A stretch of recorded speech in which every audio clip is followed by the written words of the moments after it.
In Virginia, the high school astronomy club has met at night to look at the stars with their telescopes.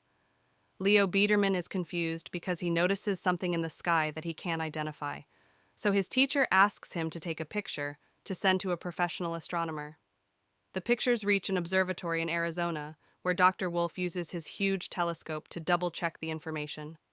To his shock, he discovers a comet that will crash on Earth. He immediately tries to email this information, but the server is down. Instead, he puts the information on a floppy disk, naming the comet Wolf Biederman. Wolf drives down the mountain while still trying to call his superiors on his cell phone, but he keeps getting sent to voicemail. At the same time, a truck is coming from the opposite side, and the driver is distracted when he accidentally drops a cigarette on his lap. Since Wolf is also distracted by his phone, they don't see each other, and their vehicles crash. Wolf's car falls off the mountain and catches on fire. A year later, in Washington, D.C., news researcher Jenny begs her boss to let her become an anchor, but her boss refuses as always. Instead, she tells Jenny to research the sudden resignation of the Secretary of the Treasury. During lunch, Jenny meets with her mother, Robin, who reveals that her ex-husband, Jason, has gotten married to a new woman, and they have twins together.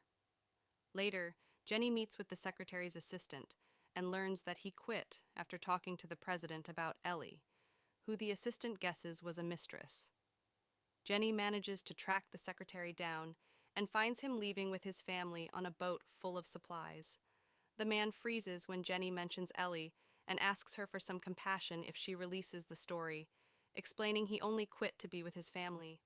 On her way back, Jenny's car is surrounded by black vehicles that hit hers until she pulls over. It turns out to be the Secret Service, who drag Jenny into their own car to take her to a restaurant. Jenny is surprised to find President Beck waiting for her. His pronunciation makes her realize the secret is not the name Ellie, but the initials ELE. Beck explains he'll talk about the subject in 2 days during a press conference, and asks her not to say anything until then, promising to give her the first question as a reward. When she returns to the office, Jenny searches the term ELE on the internet and is taken to a paleontology website.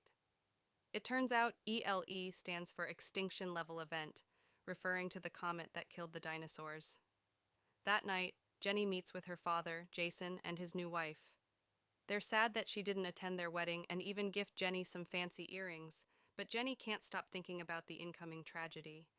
After drinking a lot, she tells her dad to get back together with Robin and leaves. On the day of the press conference, Jenny's boss is in the last row, while Jenny herself gets the second. President Beck tells everyone about the Wolf-Biederman comet, which is bigger than Mount Everest and will strike Earth in 1 year. The USA has teamed up with Russia to build a spaceship named Messiah that will intercept the comet and blow it up. Beck also introduces everyone to the Messiah crew, who appear on a video conference to explain how they'll land the ship on the comet to plant the warheads. The president asks everyone to continue life as normal and avoid hoarding, so he announces that wages and prices will be frozen. As promised, Beck chooses Jenny first for questions. She takes a risk and asks 3, bringing up the subject of the secretary's resignation.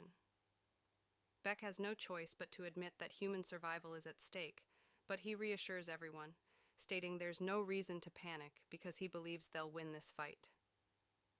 Another reporter asks about the comet's discovery, and Beck explains that the scientists who found it were tragically killed in a car crash. At home, Leo's family hears the name and wonders if the news is about them. Soon, all the neighbors show up at their house to ask questions. A few days later, Leo is on every newspaper and magazine. He gives a conference at his school, sharing what really happened, and all the kids think he's cool now. Meanwhile, the Messiah crew has a party to celebrate a happy day with their families before dedicating themselves to training 24/7. That night, they go to a bar and discuss the risks of the mission.